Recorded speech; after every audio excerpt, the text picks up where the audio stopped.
హోలీ పండుగ ఎందుకు జరుపుకుంటారో తెలుసా? మీకు ఆల్రెడీ తెలిస్తే తెలుసు అని కామెంట్ చేయండి. ఫస్ట్ టైం తెలుసుకుంటే హ్యాపీ హోలీ అని కామెంట్ చేయండి. ఇంకా మన కథలోకి వెళ్దాం. పూర్వం హిరణ్యకశిపుడు అనే రాక్షసరాజు బ్రహ్మకు ఘోరమైన తపస్సు చేసి మనుషుల చేత కానీ, దేవతల చేత కానీ, జంతువుల చేత కానీ, అస్త్రముల చేత కానీ, శస్త్రముల చేత కానీ, పగలు కానీ, రాత్రి కానీ, ఇంటి లోపల కానీ, బయట కానీ, భూమి మీద కానీ, ఆకాశం మీద కానీ ఏ విధంగా చావు రాకూడదని వరం పొందుతాడు. బ్రహ్మవరంతో హిరణ్యకశిపుడు అహంకారంతో ఉంటాడు. ప్రజలెవ్వరిని భగవంతుణ్ణి పూజించనివ్వడు.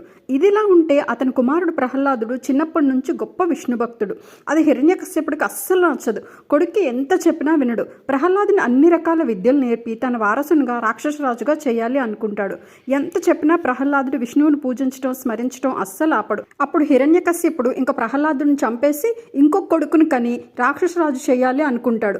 ప్రహ్లాదుని నోట్లో విషం పోస్తాడు. అతడు నమో నారాయణ అనగానే విషం అమృతంగా మారిపోతుంది. అప్పుడు ఏనుగులతో తొక్కి చంపించేయండి భటులకు చెప్తాడు. ఒక పెద్ద మదపటి ఏనుగుని తీసుకురాగానే ప్రహ్లాదుడు నమో నారాయణ అనగానే ఏనుగు ఒక్కసారిగా హింకరించి మోకరిల్లి ప్రహ్లాదుడికి నమస్కారం చేస్తుంది. హిరణ్యకశ్యపుడికి హోలిక అని ఒక చెల్లి ఉంటుంది. ఆమెకు బ్రహ్మదేవుడి నుంచి ఒక వస్త్రం వరంగా లభిస్తుంది. అది ఎంత పెద్ద మంటల్లో ఆమె ఉన్న ఆ వస్త్రం కప్పుకుంటే అగ్ని ఆమెను ఏమీ చేయలేదు. అప్పుడు హోలిక, అన్నయ్య నేను ప్రహ్లాదుని పట్టుకుని మంటలో కూర్చుంటాను, నన్ను అగ్ని ఏమీ చేయదు, ప్రహ్లాదుని కాలిపోతాడు అని చెప్తుంది. పథకం ప్రకారం ఒక పెద్ద మంటను ఏర్పాటు చేస్తారు. హోలిక ప్రహ్లాదుని గట్టిగా పట్టుకుని కూర్చుంటుంది. ప్రహ్లాదుడు నమో నారాయణ అనగానే విష్ణుమూర్తి ఉఫ్ఫని గాలి వీస్తారు. హోలిక మీద ఉన్న వస్త్రం ప్రహ్లాదుని మీదకి వెళ్ళిపోతుంది. హోలిక ఆ మంటల్లో కాలి బూడిదవుతుంది. తర్వాత విష్ణుమూర్తి నరసింహ అవతారంలో హిరణ్యకశ్యపుడిని చంపేస్తారు. ఇలా హోలికా సంహారానికి గుర్తుగా హోలీ పండుగను చేసుకుంటాం. అందుకే చాలా చోట్ల హోలీ పండుగ ముందు రోజు హోలికా దహనానికి గుర్తుగా మంటను వేసి తెల్లవారి రంగులతో పండుగ చేసుకుంటారు.